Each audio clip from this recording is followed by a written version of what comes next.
The wind didn't whisper across the plains it scraped, dragging itself over dry boards and brittle grass, clinging to the silence like it belonged there. And before the story settles in, take a moment, tell me where you're watching from and what time it is in your corner of the world. Because sometimes, stories find us when we need them most. And if this one feels like it's meant to reach you, hit the like button so others might stumble upon it too, and consider subscribing if you're drawn to quiet tales that drift slow like dust in sunlight.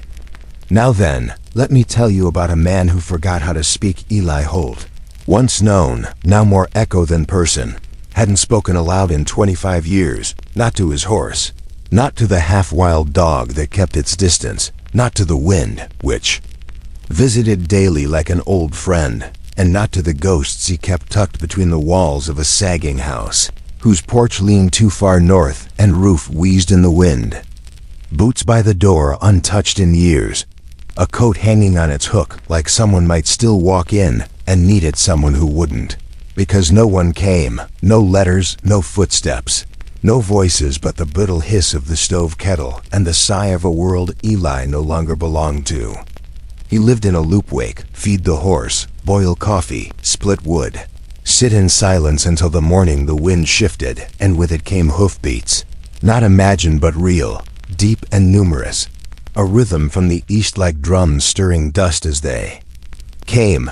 And Eli stepped out onto the porch with a chipped coffee mug in hand, the dog already on its feet, tail stiff, eyes locked on the far horizon, not barking, just watching.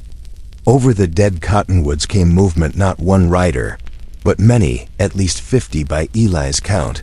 Their silhouettes stretched long against the morning sun, silent as smoke, approaching in slow formation with no war cries, no rifles, just certainty.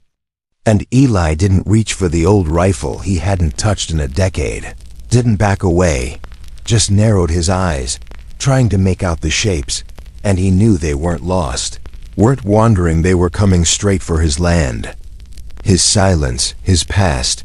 And though the dog whimpered and the horse shifted uneasy in the barn, Eli stood still, unmoving, a man made of dust and memory as the riders drew closer, and for the first time in 25 years, the silence didn't feel like it was his alone. They came like a tide that had already decided where to break, moving not with speed, but with the rhythm of inevitability. 50 Apache warriors cresting the ridge in a long silent line, no banners, no drums, no calls to arms, just that unshakable formation stretching across the horizon like a sentence not yet spoken. And Eli Holt stood at the edge of his porch with the weight of 25 years behind his shoulders, and the warmth of a chipped coffee mug leaking through calloused fingers, not reaching for the rifle that leaned in its usual corner, not stepping back, not blinking, only watching as the riders approached without haste, their ponies stepping in coordinated silence, hooves kicking up the same dust that had settled into Eli's bones. There was no panic, no alarm. Because the thing about silence is it prepares you for everything and nothing. And as the sun climbed higher, stretching shadows over the cracked earth, the dog beside Eli's boot let out a soft growl, not of warning, but of confusion, as if unsure whether this moment was memory or prophecy. And the warriors kept coming, their expressions unreadable, their faces painted not for war, but for journey. And as they reached the edge of Eli's land, they did not speak, did not dismount, did not draw weapons, they simply waited, 50 still. Bodies atop 50 still horses, eyes fixed not on the house but on Eli himself, who now stood without the buffer of the porch rail, hat low over his brow, his mouth a tight, weathered line, the weight of unspoken years pressing down on a throat that hadn't uttered a name or prayer in a quarter century. And the strangest part, the part that even the wind seemed to hesitate around, was that none of them looked angry, or afraid, or in need of anything. And that absence of reason was what made their presence feel heavy, like the sky had dropped too, close to the earth, and everything was waiting to see who would breathe first. One of the horses, a roan with a silver mane, shifted its weight, its bridle adorned with feathers and bone, and the man astride it older than the rest. His eyes sharp with the weight of generations tilted his head, not as a greeting, not as a challenge, but as if to ask a question only Eli could answer. And Eli, whose boots hadn't touched that particular stretch of dirt since Ruth's death, took a single step forward, not towards them, not away, just forward, and the silence pulsed thicker for it, because in that stillness something passed between them, something older than language or fear. They waited not with the impatience of men who demand answers, but with the certainty of those who already know them and are willing to let the truth rise in its own time. And behind them, across the flat expanse of land, the wind picked up and sent tumbleweeds scurrying like children told to stay out of grown folks' business. And Eli's hand, free of the coffee now, twitched once near his side before settling back, as if muscle memory had considered reaching for the rifle before remembering there was no need. Not today. Not yet. And still the riders waited, their horses breathing slow and steady, not a single word exchanged, not a movement wasted. And Eli understood then that this wasn't a threat or an invasion, but a reckoning, the kind that didn't come with smoke and fire, but with presence, with history, riding up to your door and refusing to explain itself. Because some truths don't introduce themselves, they just arrive. And Eli, who hadn't been looked at by another human in almost 3 years, now found himself the sole recipient of 50 sets of eyes, each pair carrying stories he couldn't begin to guess. And as he stared back across the yard, something long dormant stirred in him, not fear, not even curiosity, but something quieter, more dangerous recognition. He didn't know why they had come, or what they wanted, but he knew that whatever it was had taken 25 years to reach him, and whatever happened next would not be rushed. And so the morning wore on, and the sun leaned westward, and the men on horseback made no move to explain themselves, and the man on the porch offered no invitation, and the line held like a breath drawn deep and never released. That night, they built their fire without asking, without a word, without permission, just 50 Apache warriors arranging stones in a silent circle at the far edge of Eli Holt's land, as if they'd done it 100 times before, each man knowing his task, each movement made with the kind of quiet precision that comes not from practice, but from memory passed down through generations.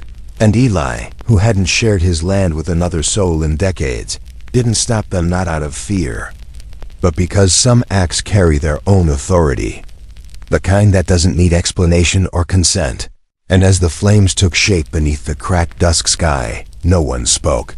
Not the warriors tending to the fire, not the cowboy watching from the shadow of his porch, not even the wind, which seemed to hush itself in reverence for whatever ceremony had begun, and though they had crossed into his world, occupied his silence, made camp without question. They asked for nothing, no food, no water, no shelter, just the space to build their fire, always in the same place, each evening at the same time, like a ritual they had carried with them across desert and memory to perform at this precise patch of earth. And Eli, who once would have bristled at the trespass, whose younger hands would have gripped that old Winchester and drawn a line in the dust, now simply watched, his eyes catching the flicker of flame and shadow that danced along their stoic faces, unsure whether he was witnessing a protest, a vigil, or a warning dressed in smoke and silence. And in the distance, coyotes howled as the first stars blinked into being, their pale light catching on the beads and bone charms the warriors wore, turning each man into a statue carved from stories. Too old for English, too sacred for interruption. And Eli stayed awake that night, not out of worry, but out of something deeper, an alertness he hadn't felt in years, the way a tree might remember lightning just before a storm. And while the fire burned, the men sat around it without speaking, their posture upright, but not rigid, their eyes flickering not with fear or exhaustion, but with purpose. And Eli wondered if they were waiting for something or someone to arrive, or perhaps watching for something that could only be seen once the fire was lit. And as the hours passed, he noticed the way they moved as one, How no single man rose or shifted without another responding. How the fire was never stoked by the same hands twice. As if each man bore a turn in a ritual that could not be disrupted or hurried, and still they asked nothing of him. Not even a glance, not even a nod, and Eli, with his coffee gone cold in his hands, could feel the strangeness of it pressing in around him, not threatening, but undeniable, like being watched by ghosts who were still alive. And when the fire died down before dawn, the men lay back on their blankets, eyes closed, but Eli could not sleep, not that night, nor the next, nor the ones that followed, because each evening brought the same flame to life again. And each night he sat there on that porch, watching the sparks float upward like questions, unanswered, wondering what it meant that men who once would have been hunted on this very land were now its quietest occupants. And he never asked why they'd come or how long they'd stay, because the truth had begun to settle into him, like ash, that some arrivals don't come with explanation, only presence, and that fire, the oldest language of them all, might be speaking to something buried beneath this land or within himself that he had long refused to unearth. And so each night the fire returned, not brighter, not dimmer, but exactly the same. And each night Eli remained on his porch like a sentinel carved from old regret, a man who hadn't prayed in decades, now holding vigil with strangers who never asked for his name. And in the stillness between flame and shadow, he found himself beginning to listen not to the warriors, not to the wind, but to the part of himself that still remembered what it meant to be needed, even by those who never said a word. It wasn't the fire that unnerved him anymore, not the flicker of it, not the way it returned to the same patch of earth each dusk, like it had staked a claim on time itself, but the boy, the smallest among them, maybe 10, maybe 12, who sat closest to Eli every morning just before sunrise, not on accident, not because he was curious or bold, but because he belonged there, like a stone placed deliberately where it had always been. And what disturbed Eli most wasn't the boy's silence, it was his stillness, that inhuman, wide-eyed stillness of a creature that's watching, not just with eyes, but with memory. And every day the boy would take the same spot at the edge of Eli's porch, barely a few feet away, his legs crossed, his hands resting on his knees, and he would stare not with hostility or fear, but with the kind of gaze that carried weight, like someone waiting for you to remember something you forgot. You'd forgotten. And Eli, who had once stared down wild mustangs and watched a man hang without flinching, found himself rattled by the weight of a child's unblinking eyes, because the boy never blinked, not once. Not during the slow crawl of morning light across the desert, not when dust blew through the yard, not even when a bird startled from the fence post and clattered into flight. And Eli tried, quietly and without moving, to count how long the boy could go without blinking, but always lost track around 30-40 seconds, his own eyes tearing while the boy's remained dry, fixed, eternal. And after a week, Eli began leaving his coffee untouched, too distracted by the boy to sip it. And by the second week he found himself rising earlier, drawn not by habit or necessity, but by a question he didn't dare ask. What are you trying to see in me that I can't see in myself? And though the other warriors acknowledged Eli with the occasional nod or slow shift of posture, the boy never moved unless the fire was lit, and when it was, he would rise without a sound and join the others, his small figure lost among the tall silhouettes of warriors and embers. And once the fire faded, he would return to his post at Eli's porch again, not closer, not farther, just exactly where he had been, like a sundial of intent measuring something more precise than time.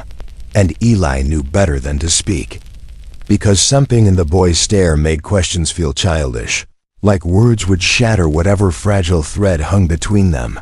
And the more Eli avoided looking directly, the more he felt seen, like the boy wasn't really staring at him but through him, into the rooms of the past Eli had locked and boarded up long ago, the ones full of voices he'd tried to forget.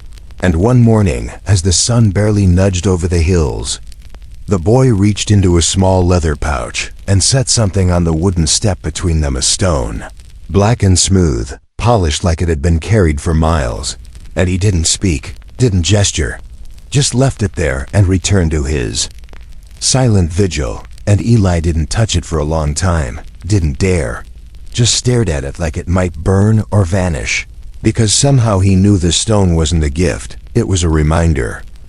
The letter had been there the whole time, folded and hidden beneath the old saddle Eli hadn't touched in years, the one Ruth had used when they still rode side by side across the low hills and dusted trails, before the silence grew thicker than the prairie grass and before the house started creaking like it had learned to sigh in her absence. And he wasn't looking for it, not really, just shifting old gear in the shed, trying to stay busy after yet another morning of the boys' unblinking stare and the warrior's campfire that burned without fuel, without question, without invitation. And when his hand brushed the worn envelope, dry as bone and stained with age, something in him stilled, as if the wind itself had stopped to see what he'd found. And the name scrawled on the front, Ely Monroe, was unmistakably written in Ruth's hand, neat, slanted, the way she used to label jars of wild plum jam. And though his throat clenched at the sight, it wasn't her that startled him, it was the sender's name in the corner, almost faded. Chief Kaloha, Mescalero, Apache Nation. A name Eli hadn't heard in 25 years, not since the raid, not since the ceasefire, not since the deal he'd made that should have ended all contact. And yet here it was, unopened, untouched, like it had been waiting patiently for the day Eli would need to remember what he'd promised to forget. And his fingers trembled as he tore the brittle paper open, the flap crackling like dry leaves underfoot, and the scent that escaped the faint trace of smoke and sage felt like memory itself exhaled. And the words inside weren't long, but they were heavy. We will return when the fire forgets its name. The boy will carry the eyes. You must stay where the dust knows you. And there was no date, no plea, no explanation.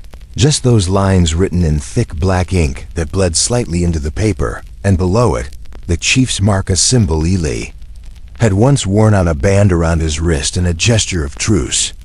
A bond forged not from friendship but necessity. And in that moment, standing in the dying light of the shed with the letter trembling in his hands, Eli understood something he hadn't allowed himself to before, that the boy wasn't watching him. He was waiting for him, and the fire they lit each night wasn't to keep warm, but to call something, or someone, into remembrance, and that the silence they brought was not absence, but judgment, the kind that waits without rage, without accusation, because it knows time will deliver its answer. And Eli sat on the saddle block and stared at the words again, hearing Ruth's voice somewhere deep in his memory, telling him softly that debts never rot. They just grow roots underground. And he realized he hadn't just forgotten about the letter. He'd buried it intentionally, emotionally. Like you bury a sin in the back of a drawer or under a grave that no one visits anymore. And now that the envelope was open, so was everything else. And the past didn't knock. It stepped through the door and sat at the table without asking. And as the wind picked up and dust swirled across the yard, Eli folded the letter slowly, carefully, and placed it in the pocket closest to his chest. Because whether he liked it or not, the boy knew something he didn't yet, and the fire was still burning. It was the kind of memory that doesn't surface on its own, not in full, but lingers like wood smoke in the corners of an old house never gone, just waiting for a breeze to stir it loose. And Eli hadn't thought about Jonah Gray Feather in years. Not since the night the desert went still and one wrong silence cost a man his life. Because even though Eli hadn't pulled the trigger, hadn't raised a hand or given a nod, he had been there, boots in the dust, back pressed against the canyon wall, rifle slung but never used. And when the smoke cleared, Jonah lay face down in the sand, a single bullet in his chest and no one claiming the shot. Just the wind whistling low like it was already grieving. And Eli had walked away that night, said nothing to the sheriff, nothing to the boy's kin, nothing to Ruth, not even when she asked why his hands smelled like gunpowder and guilt. And now 25 years later, with the boy who didn't blink and the fire that never died. He felt the weight of that silence settle on his shoulders like a cloak soaked through. Because what the Apaches had brought wasn't vengeance, wasn't the burning kind of justice men mete out with knives and war paint, but something colder, heavier, quieter, a reminder, and Eli understood that now. Understood it the way you understand a storm after the roof's already blown off. Because every morning they came closer, not physically, but in the way they watched, in the way they stayed, and the old man could feel it in the way the birds didn't sing near the house anymore, in how his horse had started pacing again at night. Nostrils flared like it remembered things Eli tried hard to forget. And it wasn't just the memory of Jonah that haunted him, but the way no one had spoken his name after. The way his story had vanished from the town's lips like it had never existed. Erased not by violence, but by choice, by silence, by that most American of erasures, the forgetting of inconvenient ghosts. And the thing that gnawed at Eli the most wasn't that the Apaches had come, it was that they hadn't come sooner, that it had taken them this long to walk into the quiet corner of his guilt and build a fire on it, that it had taken a boy with still eyes and warriors who spoke only through presence to make him finally ask what it meant to live in a house where someone else's justice had never arrived. And maybe that's what the letter had been about. Not a warning or a curse, but an invitation to memory, to stand where it all happened and admit to the land, to the sky, to himself, that not speaking is a choice too, and sometimes the heaviest. Guilt is the one you never earned, but didn't stop either. And Eli sat on the porch that night with the letter in one hand and the saddle rifle in the other, not because he feared violence, but because part of him still didn't know if he deserved it. And across the yard, the fire burned steady, and the boy watched like he'd been there all along, watching a man remember. There were no words spoken, not in the days that followed, nor in the hush of night when the wind pulled its long breath across the plains.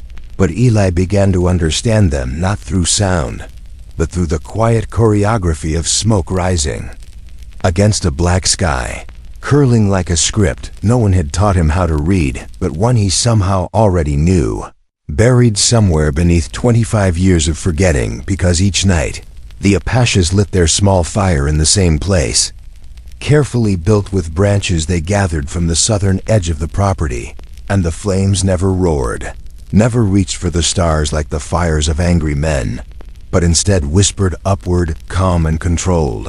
And the smoke would shift in ways that felt deliberate, curling toward the north one night, bending west the next, as if the silence itself was speaking in trails of gray. And during the day, they made no sign of threat, but their presence moved with the sun, always in view but never intruding, their shadows long across the grass, sometimes touching the fence post where Ruth once hung wind chimes, sometimes stretched across the trail where Eli used to walk with a shovel in hand and nowhere in particular to go. And the boy still watched him, sitting cross-legged now like he belonged to the land more than to the camp. And Eli started to see patterns, started to feel the rhythm of what they brought, not a warning, not a siege, but something older, more solemn, the weight of a story that had come full circle. And in the smoke he began to see shapes, or maybe just feel them, the way you see faces in clouds or gods in thunderstorms. And one night it curled into what looked like a hand offering something, and Eli didn't sleep after that, not out of fear, but because his heart wouldn't settle, because he knew what it was, they'd come to return. Even if he couldn't name it yet, some promise made long ago, some sacred piece of history buried by white fences and cattle herds and the arrogance of forgetting. And it struck him then that the land had never really belonged to him, not fully, no matter how many fence posts he'd hammered or how many deeds he'd kept in the tin box under his bed, because the earth doesn't care for signatures or surnames, it remembers blood, and the way fire moves when it's fed by hands that know it not as destruction but as language. And so Eli stopped standing in the doorway and started sitting by the fire's edge, just close enough to feel the heat and far enough to show respect. And though no one invited him, no one sent him away either. And one night, the smoke rose in a slow spiral, and the boy finally blinked, just once. And in that moment, Eli knew he had begun to listen properly for the first time in his life, not with ears, but with something deeper, something the Apaches had never forgotten. And he was only just now remembering how to hear without sound, how to inherit without taking, how to let silence say what words never could.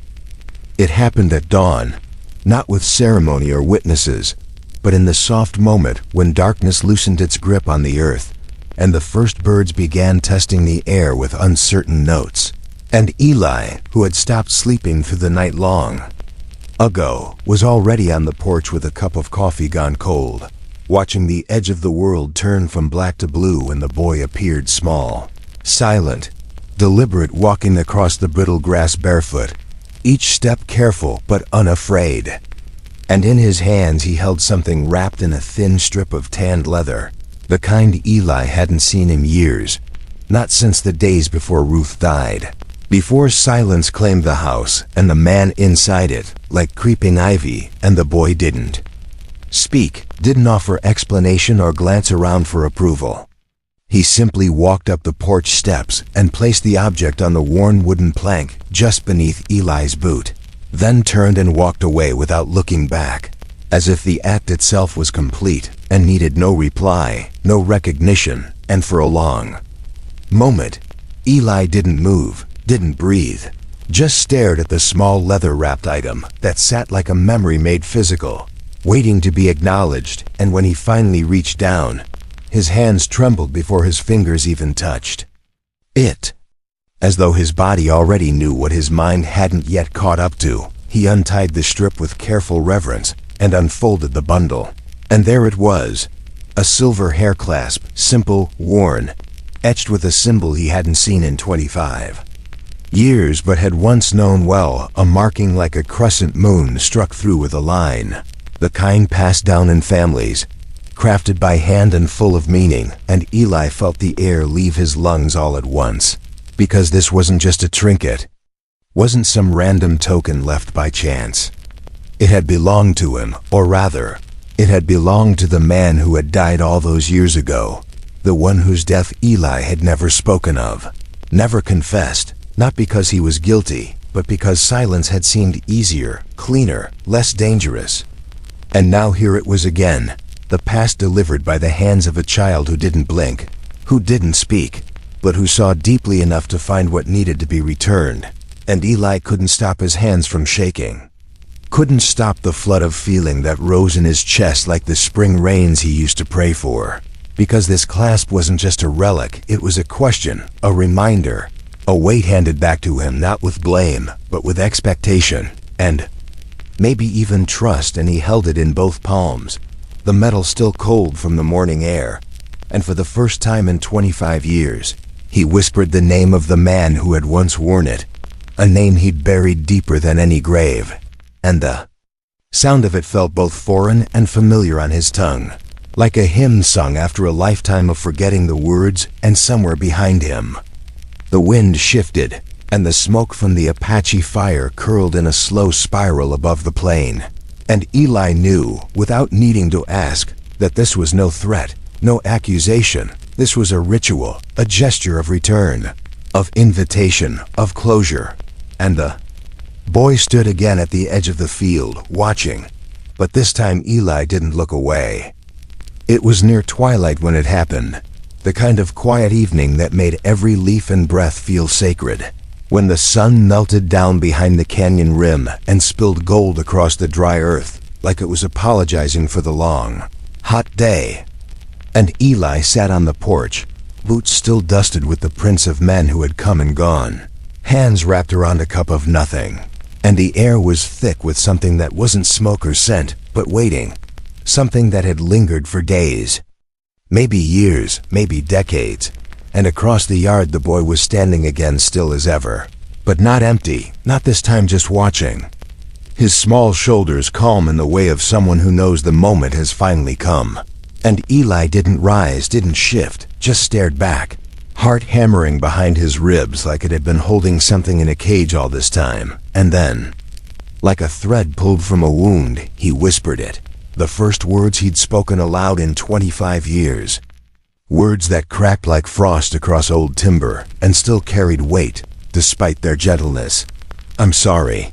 And the sound was smaller than he expected, almost swallowed by the distance between him and the boy. But not quite, because even the wind paused to hear it. Even the dry grass stilled like it had leaned in to listen. And though no one replied, something changed. Something shifted so deeply that it didn't need words to be understood, because the Apaches began to move, not in alarm, not with haste, but with a quiet coordination that felt ceremonial, as if the statement had been expected all along, as if the silence had only ever been a space carved out for those two words to live inside. And Eli watched as one by one the riders mounted, their faces unreadable but not cold, and the fires were left to burn themselves out, and the shapes of the horses faded slowly into the dusk. And when the boy turned to leave, he did not speak either. But just before he stepped into the field, he looked back, not to smile, not to offer assurance or farewell, but to blink once. Slowly, like the closing of a chapter, like the punctuation at the end of a sentence written long ago, but only now spoken aloud. And that single blink meant more than forgiveness, more than resolution. It meant understanding. It meant enough. It meant that the apology had reached where it needed to go. And Eli remained on the porch as the stars began to appear, as the night reclaimed what was its own. But now the silence was different, not empty, not punishing, but full of something sacred and old, and finally at rest. Before we begin, take a moment and tell me, where in the world are you listening from? Is it morning where you are, or have the stars already taken their place above your roof? Let me know in the comments. I want to know what hour this quiet story has found you, and if it speaks to you in any way. If silence ever meant more than emptiness to you, tap the like button so others can find their way here too. Now let's return to the ranch one last time. Days passed the way dust settles after a storm, slowly, without ceremony, but with weight. And Eli remained, as he always had, on the land that knew every step he ever took, every breath he ever held back, every sin he never confessed out loud, and every memory that refused to fade. The riders had gone, and the boy with them, his presence no longer a silhouette against the dying sun, but a lingering stillness in Eli's chest. The campfires had burned themselves down to blackened stone, and the hoofprints were now just shallow echoes beneath wind-shaped earth. But something had been left behind, something so small it might have gone unnoticed, had Eli not been accustomed to noticing quiet things. At the edge of the porch, resting on the old wooden step where the boy had once stood and blinked, there lay a single feather. Not bright, not decorated, just a simple, worn feather, white at the edges, brown at the root, curved slightly like it had traveled far in someone's hatband, or been tucked into the pages of a story not yet finished. Eli stood over it a long time before picking it up, not because he didn't know what it meant, but because he did. The feather was a message, one that didn't need words, didn't need translation. It was peace. It was memory.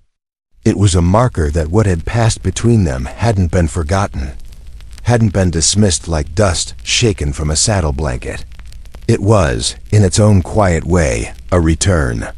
Eli carried it inside and placed it beside the unopened box Ruth had left him, the one he still hadn't found the courage to open, because now he understood that some things weren't meant to be understood quickly. He didn't speak again, not because the words were gone, but because the silence finally said enough. It was no longer the kind of silence that scraped at the ribs or hollowed out the days. This silence was softer now, layered with presence, with meaning. The wind still moved through the canyon, but it no longer sounded like grief. The nights were still cold, but they no longer felt punishing. The land hadn't changed, but Eli had. He fed the horses, mended the gate, and took long walks out past the fence line, where the fire circle still remained like a memory pressed into the ground. Sometimes he imagined he saw the boy again, standing just at the edge of the tree line, Small and still, but he never approached. It didn't matter if he was really there. What mattered was that Eli had seen him once and been seen in return. That kind of recognition doesn't vanish with hoofprints. Sometimes, late at night, Eli would take the feather from the shelf and hold it in his hand, not to study it, but simply to feel its weight. Light as it was, it grounded him, anchored him to something real, something true. The world didn't applaud what happened on that ranch. There were no headlines, no witnesses, no history books waiting to be corrected. But something ancient had been repaired there, something between men and memory, silence and voice, absence and apology. And that, Eli knew, was enough. The dust had settled not to bury, but to reveal. What remained was a man, alone again, yes, but no longer lost, just listening. Always listening.